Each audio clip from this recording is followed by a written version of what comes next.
analysis of mixture, we have given a mixture of two or more compounds and the mass of mixture is given, and by giving some additional information we have to calculate the mass of individual compound and its percentage. This is known as analysis of mixture.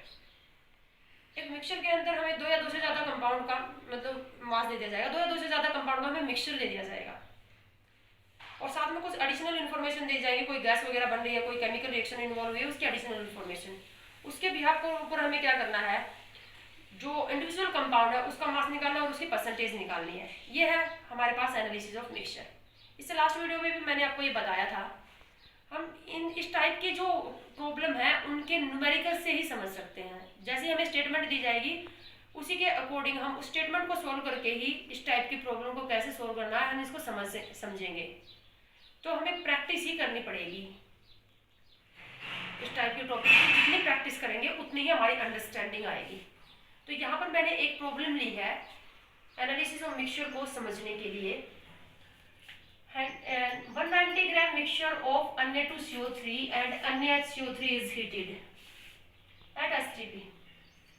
Na2CO3 और NaHCO3 का mixture लिया गया 190 ग्राम और S3P पे heat किया गया। 11.2 litre CO2 gas is liberate. Calculate percentage of NaHCO3। मास निकालना पड़ेगा दोनों का, फिर मास से ही क्या निकलेगी, परसेंटेज निकलेगी। तो ये जो इस टाइप की जो प्रॉब्लम है, हमें दो या दो से ज़्यादा जो कंपाउंड दिए जाएंगे उनके मास को हम पहले अज्यूम कर लेंगे। एक के मास को हम x मान लेंगे, एक को y मान लेंगे और x प्लस वाई जो टोटल मिक्सचर का मास दिया होगा उसके इक्वल। तो इक्वेशन फर्स्ट आ जाएगी। इसी तरह से सेकंड इक्वेशन जो एडिशनल इन्फॉर्मेशन दी गई है उससे निकाल लेंगे। तो सबसे पहले हमारे पास क्या है, हमने क्या किया, हमने मास NaHCO3 को मान लिया x ग्राम। हमें NaHCO3 का जो मास है इस कंपाउंड में 190 ग्राम मिक्सचर में वो कितना मान लिया, x ग्राम। और मास Na2CO3 को हमने मान लिया y ग्राम। अब x प्लस वाई टोटल कितना आ जाएगा हमारे पास, x प्लस वाई टोटल कितना है 190 ग्राम। ये इक्वेशन फर्स्ट आ गई। एक के मास को x एक को y मान लिया, x plus y 190, equation first. Mole निकाल लेते हैं, दोनों के मोल निकाल लेंगे। तो मोल NaHCO3 कितने आ जाएंगे, मोल NaHCO3 कितने आ जाएंगे। मोल कैसे निकालते हैं, given mass upon molar mass. Given mass कितना है x, मोलर मास NaHCO3 का निकालोगे 23 प्लस 1 प्लस 12 प्लस 48 कितना आ जाएगा 84। तो मोल आ गए NaHCO3 के x अपॉन 84। इसी तरह से Na2CO3 के मोल भी निकाल लेंगे। मोल निकालेंगे Na2CO3, गिवन मास कितना है y upon molar mass Na2CO3 का कैलकुलेट करोगे 23 सोडियम का होता है, कार्बन का 12, ऑक्सीजन का 16, तो ये आ जाएगा 106।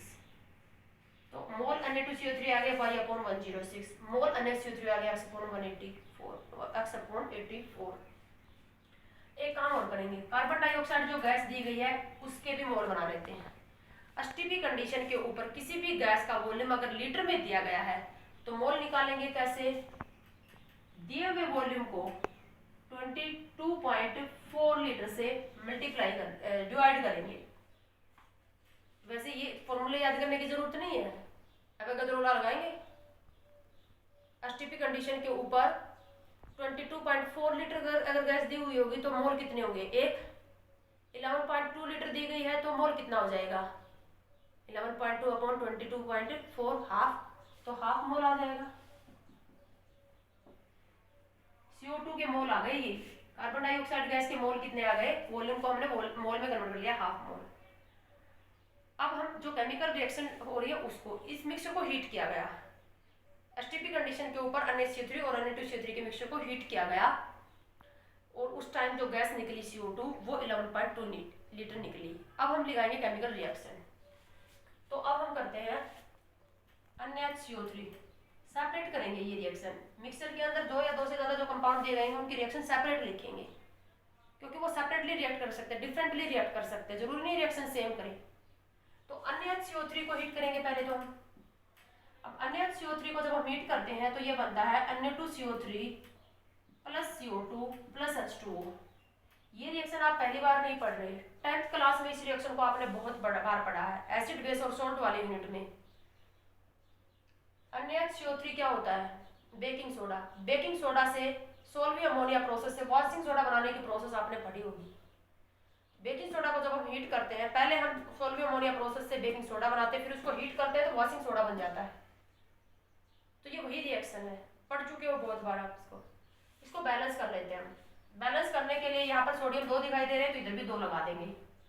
कार्बन 2 हो गई, कार्बन 1 और 1 यहाँ पर 2 हो गई, हाइड्रोजन हो गए 2, तो ये बैलेंस हो गई। अब ये इक्वेशन, अगर इक्वेशन को बैलेंस करना बहुत आसान है तो अब मोल मोल एनालिसिस से आगे चलेंगे। आगे बढ़ने के लिए मोल मोल एनालिसिस लगाएंगे, बैलेंस करना मुश्किल है तो पीओएसी लगाएंगे। अब यहाँ पर इस बैलेंस्ड इक्वेशन से तुम्हें देखो पता चल रहा है कि 2 मोल NaCO3 के 1 मोल CO2 दे रहे हैं एसटीपी कंडीशन के ऊपर। तो मोल मोल एनालिसिस लगाएंगे हम। Mole NaCO3 upon 2 is equal to mole, मैं सब पे नहीं लगा रही, जिसकी रिक्वायरमेंट है उसी पे लगा रही, मोल CO2 अपॉन 1। मोल को स्टोइचियोमेट्रिक कोएफिशिएंट से डिवाइड करके इक्वल लगा कर दिया, वही क्या होती है मोल मोल एनालिसिस होती है। अब मोल NaCO3 के अभी हमने लिखे थे कितने, x अपॉन 84, तो यहाँ पर कितना आ जाएगा हमारे पास x upon 84 into 2 is equal to mole CO2। तो NaCO3 के हीट करने से CO2 के जो मोल बनेंगे वो कितने होंगे, x अपॉन 84 इंटू 2। अब आगे चलते हैं, एक और कंपाउंड जो दिया गया है वो कौन सा दिया गया है, Na2CO3। अब Na2CO3 को जब हम हीट करते हैं तो ये डिकम्पोज नहीं होता। Na2CO3 जो होता है वो बहुत ही ज़्यादा थर्मली स्टेबल कंपाउंड है, इसका थर्मल डिकम्पोजिशन नहीं होता, बहुत ज़्यादा स्ट्रॉन्गली हीट करने के बाद भी ये डिकम्पोज नहीं होता। हाई मेल्टिंग पॉइंट इसका, थर्मली बहुत ज़्यादा स्टेबल है ये, ठीक है, तो ये डिकम्पोज होगा नहीं। इसका मतलब जो CO2 गैस बनी है हाफ मोल एसटीपी कंडीशन के ऊपर, वो सिर्फ किससे मिली है हमें, NaCO3 के डिकम्पोजिशन से। तो ये जानकारी अगर बच्चे को नहीं पता होगी तो आगे वो नहीं बढ़ पाएगा। तो Na2CO, अब हमारे पास क्या आ गया, तो मोल CO2 के कितने निकाले थे, अभी हमने CO2 के जो मोल निकाले थे वो कितने निकाले थे, हाफ, तो हाफ निकाले थे, तो यहाँ पर हाफ मोल पुट कर देते हैं, तो x की वैल्यू आ जाएगी हमारे पास x upon 84 into 2 is equal to half. CO2 के मोल हाफ आए थे तो 2 से 2 कैंसिल आउट हो जाएगा, x इज इक्वल टू क्या हो जाएगा 84 ग्राम। x की वैल्यू क्या आ गई 84 ग्राम। x हमने क्या माना था, मास ऑफ NaCO3, यानी कि जो हमारे पास 190 ग्राम मिक्सचर है उसमें NaCO3 कितना है, 84 ग्राम है। तो y निकाल सकते हैं ना, Na2CO3 190 माइनस 84। अब हमसे पूछिए परसेंटेज ऑफ NaCO3, परसेंटेज का मतलब 100 ग्राम मिक्सचर में NaCO3 कितना है। 190 ग्राम में कितना आ गया, 190 ग्राम मिक्सचर में हमारे पास NaCO3 आ गया कितना, 84 ग्राम। तो 100 ग्राम में कितना आ जाएगा, परसेंटेज के लिए 100 में से निकाल लेंगे, 84 अपॉन 190 इंटू 100, यह आ जाएगी परसेंटेज ऑफ NaCO3 की परसेंटेज आ जाएगी। तो इस तरह से हम प्रॉब्लम सोल्व करेंगे, जैसे प्रॉब्लम होगी वैसा ही कंसेप्ट हम यहाँ लगा देंगे। पर सबसे पहले आपको जो कंपाउंड दिए गए हैं उनके मास को x और y आपको मानना है, फिर उसके बाद जो केमिकल रिएक्शन दी जाएगी उसकी इंफॉर्मेशन से हम आगे बढ़ेंगे। कुछ और प्रॉब्लम हम करते हैं। नेक्स्ट क्वेश्चन है हमारे पास, a mixture contain 1 mole each of NaCO3 and Na2CO3 is heated. Calculate mass percentage of residue left. हमारे पास एक मिक्सचर है, दोनों के एक एक मोल है, NaCO3 के भी और Na2CO3, sodium bicarbonate and sodium carbonate both have 1 mole of each. If this mixture is heated, calculate the percentage of mass of residue left. जो रेजिड्यू बचेगा उसके मास की परसेंटेज कैलकुलेट करनी है। सबसे पहले तो रेजिड्यू क्या होता है, किसी भी केमिकल रिएक्शन में जो सॉलिड बनता है, उस जो सॉलिड बनेगा उसी को रेजिड्यू बोलते हैं। गैस वगैरह होगी वो तो क्या हो जाएगी, एस्केप आउट हो जाएगी। तो जो सॉलिड बचता है किसी भी केमिकल रिएक्शन का, जो सॉलिड प्रोडक्ट होता है उसी को क्या बोलते हैं, रेजिड्यू। तो अब हमें देखना है कि जब हम NaCO3 और Na2CO3 के एक एक मोल को लेकर हीट करेंगे तो कितना सॉलिड, कितने ग्राम सॉलिड लेफ्ट रह जाएगा। तो फिर उसके हम क्या निकालेंगे, परसेंटेज। तो अब हम देख लेते हैं इसको सोल्व कैसे करेंगे। अब हम इसको डायरेक्ट हीट करते हैं। अब Na2CO3 सबसे पहले लेते हैं हम Na2CO3। तो Na2CO3 जो है इसको अगर हम हीट करेंगे तो ये डिकम्पोज नहीं होगा। Na2CO3 को अगर हम हीट करेंगे तो ये डिकम्पोज नहीं होगा, यानी कि ये सॉलिड यू का यू पड़ा रहेगा। अब इसकी अमाउंट कितनी है, 1 मोल। तो 1 मोल Na2CO3 को जब हम हीट करेंगे तो ये ऐसे कैसे रह जाएगा, सॉलिड का सॉलिड ही रह जाएगा। इसका मास कितना होगा, मोल से क्या निकाल लोगे, given mass upon molar mass. तो इसका मास निकाल लो। मोलर मास Na2CO3 का कितना होता है, 106।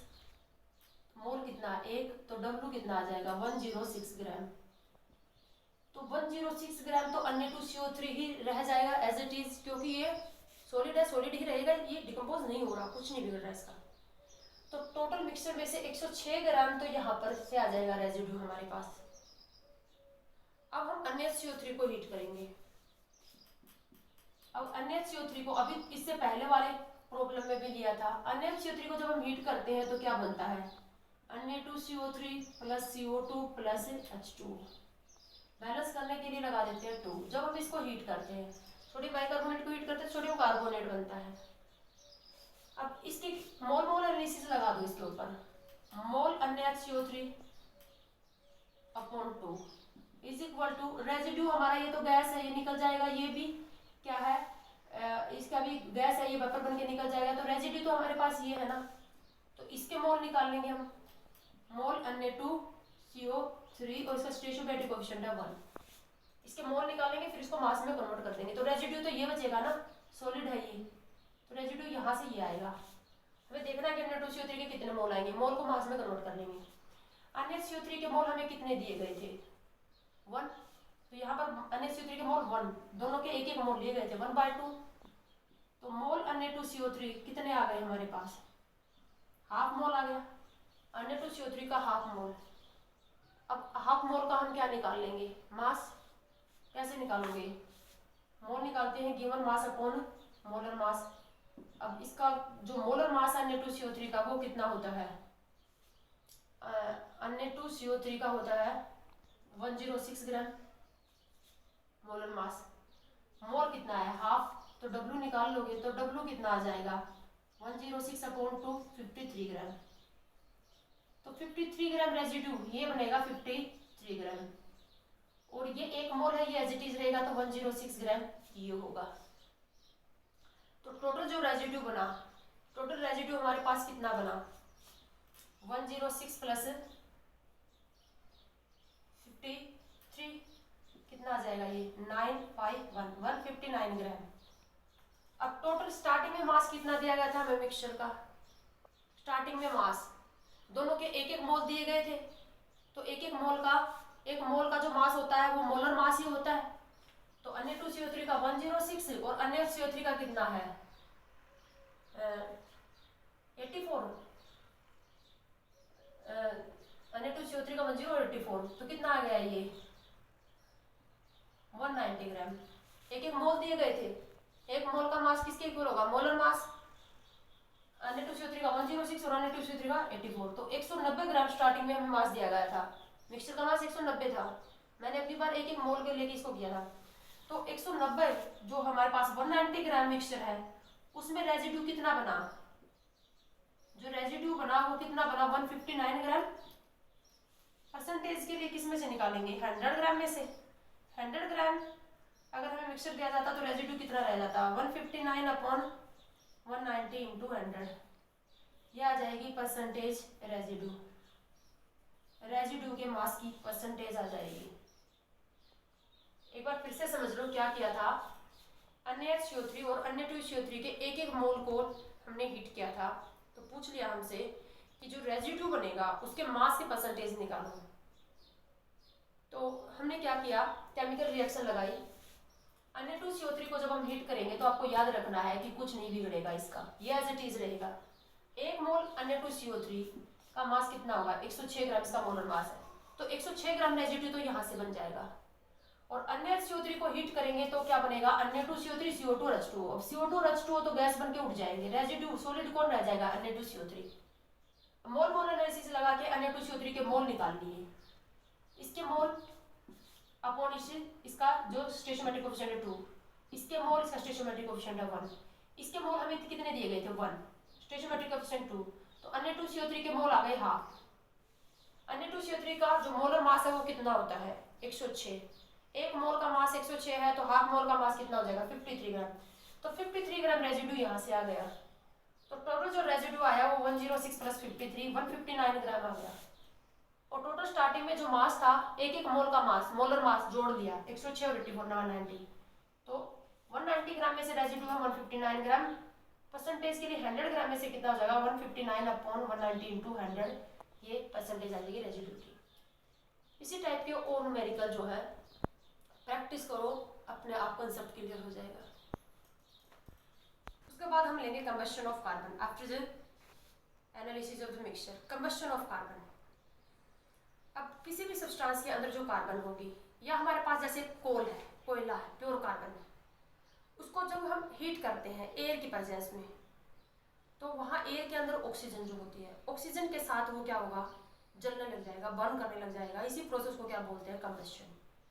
Heating of any substance in the presence of oxygen is known as combustion.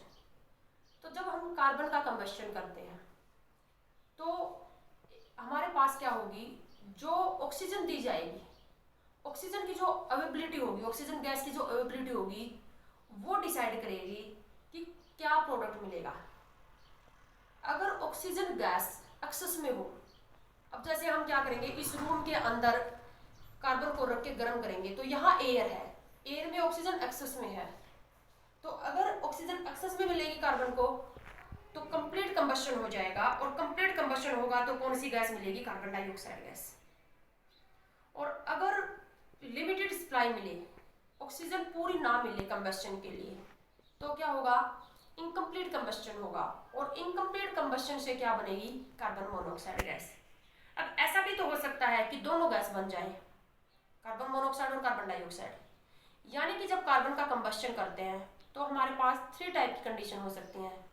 एक तो अकेला कार्बन मोनोऑक्साइड गैस बने, अकेला पूरी तरह से कंबस्शन हो जाए तो CO2 gas alone, only CO2 gas बने, और एक CO और CO2 दोनों गैसेस भी मिले। तो जो हमें कार्बन की अमाउंट दी जाएगी और ऑक्सीजन की जो अमाउंट हमें दी जाएगी, उसी से हमें पता लगाना है कि कौन सी सिचुएशन होगी, क्या सिर्फ CO बनेगी या सिर्फ CO2 बनेगी या मिक्सचर बनेगा। तो अब इस टॉपिक में हम यही समझेंगे कि कार्बन और ऑक्सीजन की जो अमाउंट दी गई है, मास दिया गया, मोल दिया गया है, या जो भी दिया वॉल्यूम वगैरह दिया गया ऑक्सीजन का एसटीपी के ऊपर, उससे हमें यही पता लगाना पड़ेगा कि पहले तो प्रोडक्ट क्या बनेगा, ओनली CO। तो सबसे पहले हमें यही देखना पड़ेगा कि जो हमें रेशो दिया गया, कार्बन और ऑक्सीजन का जो रेशो दिया गया है, उससे हमें पता लगाना होना चाहिए कि ओनली CO बन रही है, ओनली CO2, या CO और CO2 दोनों गैसेस बन रही है। कैसे पता लगाएंगे, पहले यही सीखते हैं। 3 केस बना लेते हैं जब कंबस्शन होता है कार्बन का। तो first case, only carbon monoxide gas is form. Second case, only CO2 gas is form. और third case, CO plus CO2 mixture is form. कैसे पता चलेगा, पहला केस ले लेते हैं, only CO is form. CO कब बनेगी, सिर्फ CO gas, carbon monoxide gas कब बनेगी, कार्बन लिया, ऑक्सीजन के साथ रिएक्शन करवा दी, कार्बन मोनोऑक्साइड, बैलेंस करने के लिए कार्बन के आगे लगा दिया 2, हीट कर दिया, बैलेंस है इक्वेशन, आगे लगा देते हैं 2CO।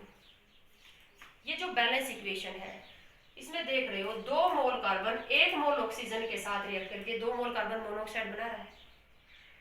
यानी कि अगर मैं यहाँ पर ऑक्सीजन और कार्बन के मोल का रेशो लूँ, ऑक्सीजन का मोल है 1 और कार्बन का मोल कितना है 2, तो अगर मैं यहाँ पर मोल ऑक्सीजन और मोल कार्बन का रेशो लूँ तो ये रेशो कितना आ जाएगा, 1/2।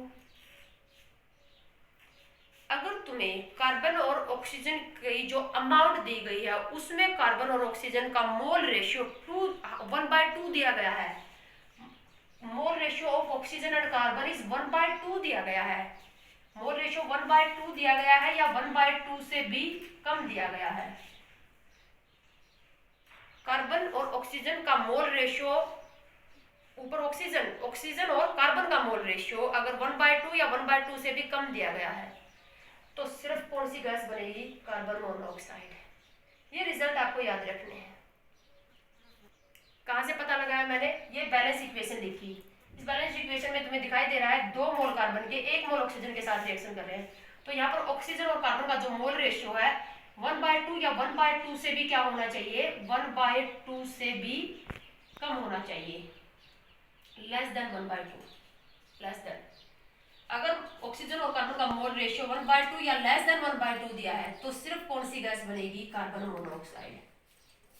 मोल निकाल लोगे, मास दिया जाएगा, वॉल्यूम दिया जाएगा, मोल निकाल लोगे, पता लगा लोगे रिजल्ट। सेकंड रिजल्ट पे चलते हैं। Only CO2 is form, C+O2 से क्या बन रही है? CO2। बैलेंस है इक्वेशन।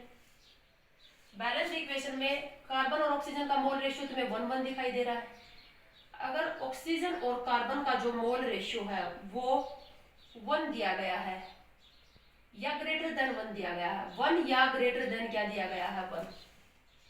एक्सेस में तो दी जाएगी तो CO2 बनेगी। अगर ऑक्सीजन और कार्बन का मोल रेशियो 1 या इससे भी ज्यादा दिया गया है तो कंप्लीट कंबशन होना ही है। 1 दिया है तो भी कंप्लीट हो जाएगा, 1:1 है रेशियो अगर तो भी हो जाएगा, और ज्यादा है तो होना ही है। फिर कार्बन सारी जल जाएगी, लिमिटिंग रिएजेंट बनेगी और ऑक्सीजन जो एक्स्ट्रा वो बच जाएगी। जैसे हमारे पास क्या है, कार्बन का 1 मोल, ऑक्सीजन के 2 मोल है, तो 1 मोल कार्बन का, ऑक्सीजन का 1 मोल कार्बन के साथ रिएक्शन करके CO2 बना देगा और 1 मोल ऑक्सीजन जो होगी वो लेफ्ट रह जाएगी।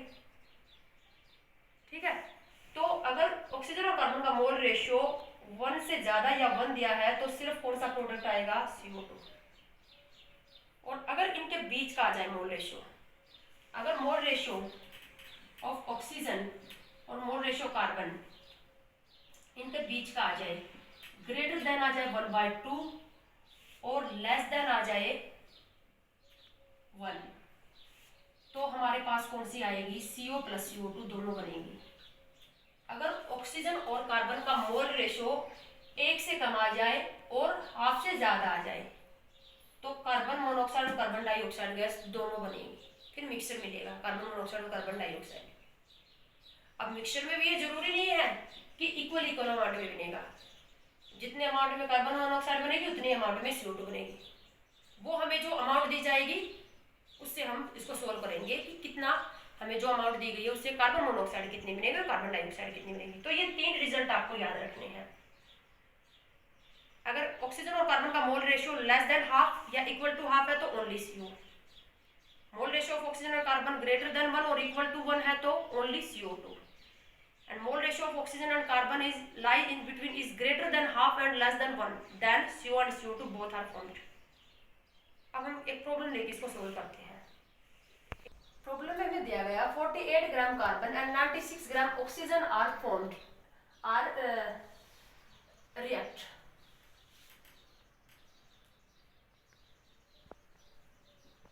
48 gram carbon and 96 gram oxygen are react. Calculate the volume of gases formed at STP। STP condition के ऊपर 48 ग्राम कार्बन और 96 ग्राम ऑक्सीजन को रिएक्ट करवाया गया।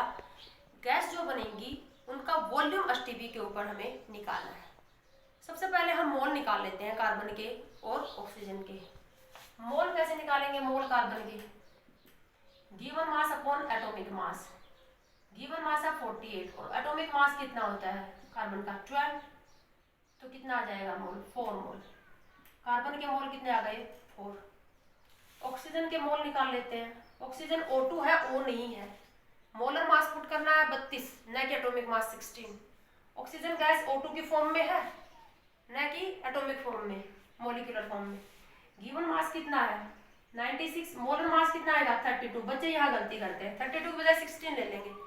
ध्यान रखना एलिमेंटल फॉर्म, एलिमेंट की नेचुरल फॉर्म क्या है वो लेंगे। कितना आ जाएगा? 3 मोल ऑक्सीजन। अब हमारे पास mole oxygen upon mole carbon कितने आ गए? 3/4। ये जो 3/4 है ये क्या है, 1 से तो कम है और हाफ से क्या है, ज़्यादा। जो 3/4 है ये ग्रेटर देन हाफ और लेस देन 1 है। तो कौन सा केस आएगा, अगर ऑक्सीजन और कार्बन का मोल रेशियो 1 से कम और हाफ से ज़्यादा आ जाए तो दोनों गैस बनेंगी। इसका मतलब यहाँ पर दोनों गैसेज बनेगी, कार्बन मोनोऑक्साइड भी बनेगी और कार्बन डाइऑक्साइड भी बनेगी। बट अभी हमें नहीं पता कि कार्बन मोनोऑक्साइड कितनी बनेगी और कार्बन डाइऑक्साइड। अब तक तो हमें पता लगाया है कि दोनों गैसेज बनेंगी, केस कौन सा है। अब हम निकालेंगे कार्बन मोनोऑक्साइड के मोल कितने बनेंगे और कार्बन डाइऑक्साइड गैस के मोल कितने बनेंगे। एसटीपी कंडीशन पे चल रहा है तो मोल को हम क्या करेंगे, वॉल्यूम में कन्वर्ट कर लेंगे। हमसे वॉल्यूम पूछा, पहले हम मोल निकालेंगे फिर वॉल्यूम में कन्वर्ट कर लेंगे। तो अब हमें निकालना है कार्बन मोनोऑक्साइड और कार्बन डाइऑक्साइड गैसेस के मोल कितने कितने बनेंगे। कल मैंने आपको पीओएसी जब करवाई थी इससे पहले, तो मैंने आपको बताया था कि इस टाइप की जो न्यूमेरिकल होंगे उनमें एक साथ पूरी इक्वेशन को हम बैलेंस नहीं करेंगे। CO प्लस O2 से CO प्लस CO2 एक साथ बैलेंस नहीं करेंगे, नहीं तो अलग अलग रिजल्ट आ सकते हैं। अलग अलग तरीके से बैलेंस करके अलग अलग रिजल्ट आएंगे। या तो इसको पीओएसी से सॉल्व करो या फिर इसके दो सेपरेट इक्वेशन बनाओ। एक बार कार्बन ऑक्सीजन से कार्बन मोनोऑक्साइड बनाओ, एक बार कार्बन और ऑक्सीजन से कार्बन डाइऑक्साइड, और फिर इसमें मोल मोल एनालिसिस लगा के सॉल्व करो। ये मैंने ऑलरेडी आपको बताए थे। तो पहले हम इसको कर लेते हैं मोल मोल एनालिसिस से। अगर मोल मोल एनालिसिस से करना चाहते हो तो सेपरेट बैलेंस करो। तो पहले हमने C+O2 से क्या बना दी, कार्बन मोनोऑक्साइड। अब मोल मोल एनालिसिस के लिए बैलेंस करना पड़ेगा, तो इक्वेशन को बैलेंस करने के लिए बैलेंस करना आसान था तो मोल एनालिसिस लगा दो, सेपरेट बैलेंस करना। अब यहाँ पर इसके 2 मोल, इसके 1 मोल, इसके 2 मोल, जो मोल का रेशियो वो 2:1:2 का है। अगर इसके x मोल रिएक्ट करेंगे तो इसके 2x रिएक्ट करेंगे तो इसके x रिएक्ट करेंगे, इसके 2 कर रहे हैं तो इसका 1, इसके 2x रिएक्ट कर रहे हैं तो इसका x, और इसके कितने बन जाएंगे 2x। इसके 2x मोल रिएक्ट करेंगे तो इसका x और इसके 2x मोल बनेंगे। अब दूसरी इक्वेशन लगा लेते हैं। C+O2 से क्या बना लेते हैं, CO2, बैलेंस है ऑलरेडी। इसका अगर y मोल रिएक्ट करेगा तो इसका भी y रिएक्ट करेगा और इसका भी कितना बनेगा, y मोल है। अब कार्बन के 2x मोल यहाँ रिएक्ट करेंगे और y मोल यहाँ रिएक्ट करेंगे, तो टोटल कार्बन के मोल जो रिएक्ट करेंगे वो 2x प्लस y रिएक्ट करेंगे। और ये कितने निकाले थे अभी हमने, कार्बन 48 ग्राम थी तो मोल कितने निकाले थे, 4। 2x ग्राम कार्बन यहाँ रिएक्ट कर रही है, y मोल कार्बन के यहाँ, तो total mole 2x plus y और 4 है। इक्वेशन होगी फर्स्ट। ऑक्सीजन के x मोल यहाँ रिएक्ट कर रहे हैं और y मोल यहाँ रिएक्ट कर रहे हैं, तो total mole x plus y, और कितने आए थे ये अभी 3। इक्वेशन होगी सेकंड। दो इक्वेशन, दो अननोन, वैल्यू निकाल सकते हैं। कार्बन मोनोऑक्साइड को हमने 2x मान रखा है और कार्बन डाइऑक्साइड को हमने क्या मान रखा है, y। निकाल लेते हैं। y की वैल्यू हमारे पास क्या आ जाएगी, 3 - x। यहाँ y की वैल्यू 3 - x इस इक्वेशन में पुट कर दो, तो 2x प्लस 3 - x मैंने यहाँ पर पुट कर दी। तो ये क्या आ जाएगा हमारे पास, इज इक्वल टू 4। यहाँ पर x plus 3 is equal to क्या आ जाएगा 4, x इज इक्वल टू क्या आ जाएगा 4 - 3 इज इक्वल टू 1। x की वैल्यू 1 आएगी, लेकिन कार्बन मोनोऑक्साइड के मोल को हमने x नहीं मान रखा, क्या मान रखा है 2x। तो यहाँ पर 2 × 1, कार्बन मोनोऑक्साइड के मोल कितने बनेंगे 2। कार्बन मोनोऑक्साइड के मोल कितने बनेंगे 2। y निकाल लो। अगर x की वैल्यू 1 है तो y की वैल्यू यहाँ से कितनी आ जाएगी, x plus y is equal to क्या है 3 है ना। x की वैल्यू 1 है तो y की वैल्यू कितनी आ जाएगी 2। और कार्बन मोनोऑक्साइड के मोल हमने कितने मान रखे हैं, y मान रखे हैं, तो कार्बन मोनोऑक्साइड के मोल भी कितने आ गए 2। दोनों के मोल, इसके भी 2 मोल और इसके भी, CO के भी 2 मोल और CO2 के भी कितने बन रहे हैं यहाँ पर। ये कोइंसिडेंट हुआ है, इक्वल अमाउंट बनी है, जरूर नहीं इक्वल अमाउंट बने, अनइक्वल भी बन सकती है। अब हमसे पूछा है एसटीपी पे वॉल्यूम, तो गैस चाहे कार्बन मोनोऑक्साइड हो चाहे कार्बन डाइऑक्साइड हो, कोई भी कार्बन मोनोऑक्साइड डाइऑक्साइड कोई भी हो, मोल अगर हमारे पास इसके है या इसके, टोटल मोल है 4, तो 4 मोल का वॉल्यूम एसटीपी के ऊपर, 1 मोल का वॉल्यूम कितना होता है एसटीपी के ऊपर 22.4 लीटर। 4 मोल बने हैं तो 4 मोल का वॉल्यूम कितना हो जाएगा, चाहे सेपरेट निकाल लो फिर जोड़ दो, कोई बात नहीं है। तो 4 मोल का वॉल्यूम कितना हो जाएगा 22.4/4 लीटर, ये आ जाएगा। तो इतने लीटर गैसेस बनेंगी। तो ये थे हमारा आज का टॉपिक। इससे रिलेटेड असाइनमेंट जो होंगी PDF में आपको सेंड कर दूंगी, किया करो, करते नहीं हो काम।